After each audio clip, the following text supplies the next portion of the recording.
How about those Devils? How about those Devils? How about those Devils?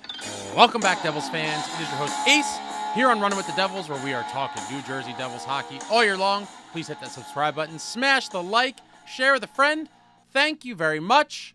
And the New Jersey Devils headed into Chicago to take on the Blackhawks, looking to bounce back from the stinker that was that Canucks game back at the Rock that saw the Devils lose in a shootout, an absolutely painful one. And your New Jersey Devils go to Chicago and come out with a massive 2 points, beating the Blackhawks by a score of 5-3. I must ask, I must know. Are you not entertained? Are you not entertained? Are you not entertained?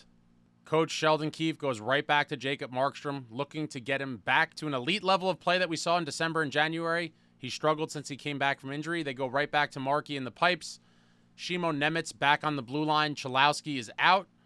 Lazar and Bastian back in the lineup. And we get to the game, and this was a very interesting one. First period, Devils win an offensive zone faceoff. They're passing it around, and Luke Hughes puts it right on Bastian's stick, right in front of the net for an easy redirect. And Nate Bastian gets his fourth of the season at 6:23 from Luke Hughes and Tatar, giving the Devils the 1-0 lead, and I was like, finally we score fairly quickly for the Devils. I mean, a lot of the first periods they've sleptwalked through, and to get a goal at 6:23 to take the 1-0 lead, I was feeling good. We all know this Devils team plays much better when playing with the lead versus playing from behind. They got the first one last night.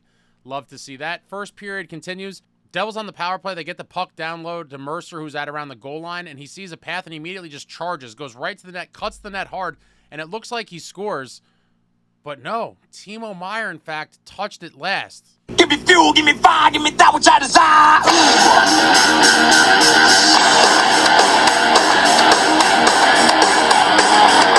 Timo Meier, baby. Timo gets his 23rd of the season at 6:50 on the power play, assisted by Dawson Mercer and Luke Hughes, giving the Devils the 2-0 lead. And I was like, whoof. 2-0 feels so good. So early, and it felt so good. Didn't last long. A little while later, Blackhawks on the power play. They win a faceoff. It's coming. It looks like it's going to come out of the zone, and the defenseman dives to keep it alive and pokes the puck, fully extended. Amazing play right there. And then another amazing play right after that. After the puck is poked, it's going towards Donato. It looks like Mercer might get it and be off to the races for either a breakaway or potentially a 2-on-1. Mercer is about to jump and start flying, and Donato, the crafty play, does a little stick lift on Mercer, grabs the puck, spins away from Mercer, and finds Bertuzzi in front of the net for an easy tap-in. Bertuzzi on the power play at 9:06 cuts the lead to 2-1, and that is how the first period would end, and I was like, oof. It really sucked to give up that goal, on the power play for the Blackhawks. But I was ecstatic for the Devils to have a 2-1 lead after one. I would have much preferred the 2-0 lead, but 2-1 after one, not so bad. Thought the Devils looked pretty good. Carried a lot of the play, and it looked like we were going to have a mismatch for a while, but the Blackhawks, to their credit, despite where they are in the standings, they didn't give up. But Devils lead 2-1. We go to the second. Devils shorthanded on the penalty kill, and Jesper Bratt gets the puck in the neutral zone.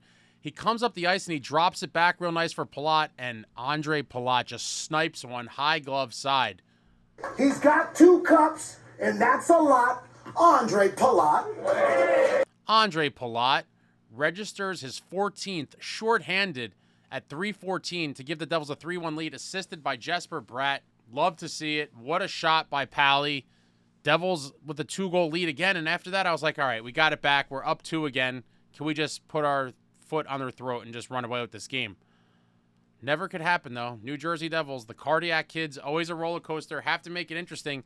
A little while later in the second, Teravainen throws a nice, really nice backhanded cross-ice pass to Mikheyev down low, and the puck's kind of bouncing right in front of Markey, and Mikheyev bats it like a kind of weird swing the way he made contact with the puck, and it pops up and over Markey.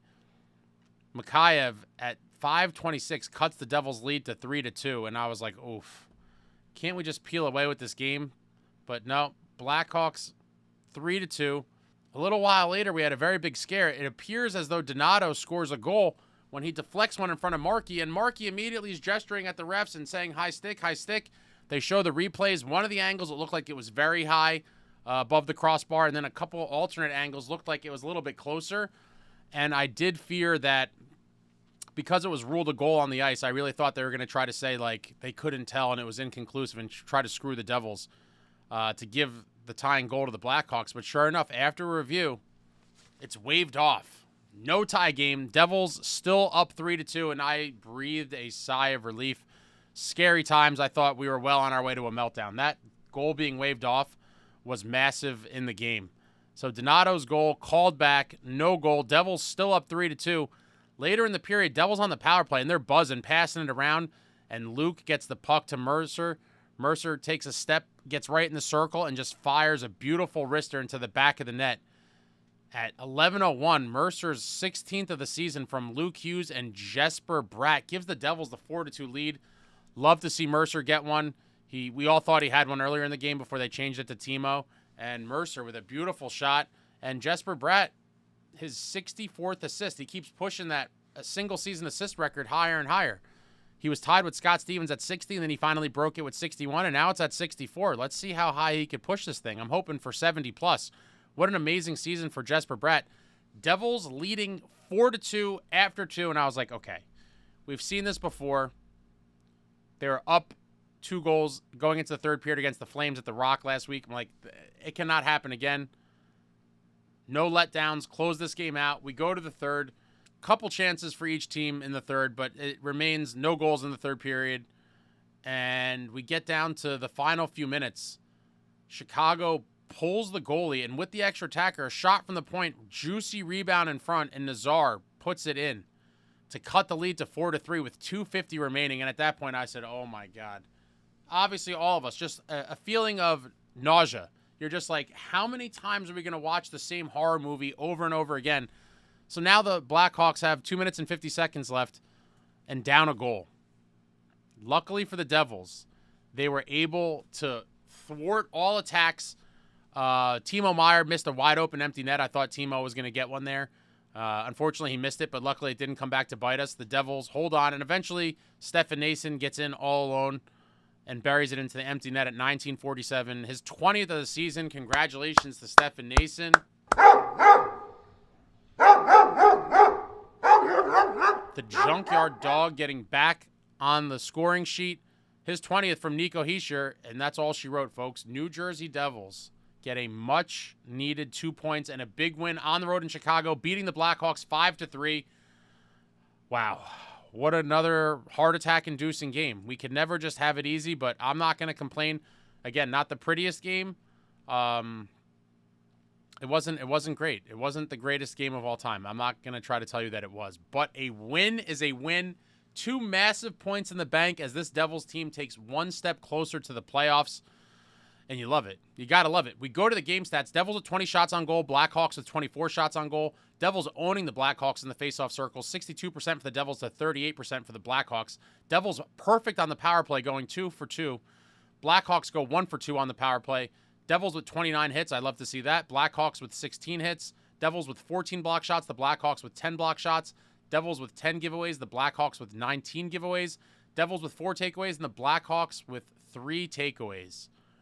What a big win for this Devils club. They needed this. After going 0-2-1 at the Rock and picking up 1 measly point out of potential 6 points on a 3-game homestand, now on the road for 3 games, they had to start this off with a win. I mean, the Blackhawks have struggled all year, and despite the Devils struggling with some of the lesser teams of the league, this was as close to a must-win as possible. You all know I don't like to use the label must-win unless it truly is a must-win. And this was not. It was a gotta win. This was you gotta win this game. Devils dug deep, found a way, got it. And hopefully now there's some good vibes in the locker room heading into Winnipeg Friday night, because they're going to need to win another game. Another big game, and it's a real test. Winnipeg is absolutely lethal. Of note, I thought it was interesting. Shimo Nemitz played 15 minutes and 20 seconds. We've seen him kind of hidden by Keefe in some of his earlier games where he was playing like 9.5 minutes. Nemitz saw real time tonight, 15 minutes and 20 seconds. Finished with his penalty, 2 penalty minutes, 1 shot, 1 block. I thought Nemitz played a decent game. That penalty was kind of rough, but he also drew one. in that whole exchange when he was roughing up Bedard and then someone came to rough him up.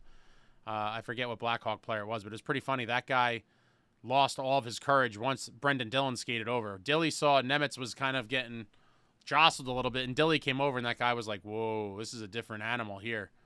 And I think Dilly wanted to fight. I'm pretty sure he was looking to drop the gloves with that guy, and he wanted no part of it. But what a game. Any 2 points you could get, I'm ecstatic. I have no complaints. Would like to see a tighter defensive effort, but all in all, I'm just happy to get out of there with the 2 points. Hopefully Markey's kind of working out the rust a little bit. I'm very curious to see who we're going to start in goal against the Jets. That'll be an interesting one to keep an eye on. But the New Jersey Devils now with 83 points, firmly gripping on to that third place in the Metro. And with the win combined with the Islanders' loss, I believe they said now the Devils' percent chance to make the playoffs is 96. But Devils with 83 points after 73 games, and the New York Islanders and New York Rangers both 74 points each. So they trail us by 9 points. The Rangers have played 72 games, and the Islanders have played 71. And so hopefully with them just hopefully continuing to lose. I hate scoreboard watching and hoping for losses to try to get us into the playoffs, but, you know, it's part of the whole equation. And so their losses combined with our wins will nudge closer and closer, and I just can't wait till it's official. And hopefully, barring a epic collapse, this Devils club will be headed to the postseason for a date with the Carolina Hurricanes, who I hate so much. Hate them so much. They've had our number for so long. And while we will be a massive underdog in that series, I'm just hoping the boys could come together at the right time, get their stuff together. We could get a hot Markey and just somehow steal that series. Knocking out the Canes would be, oh my God, it would feel so good. So good. The Canes are probably my second most hated team to the Rangers at the moment, just because of the history of them just owning us. It's just so bad. But wow, what a night. The roller coaster season rolls on, guys. It's been an interesting one. Lots of highs, lots of lows. And this Devils club found a way to snap a 3-game losing streak, and now hopefully it could be the start of a winning streak.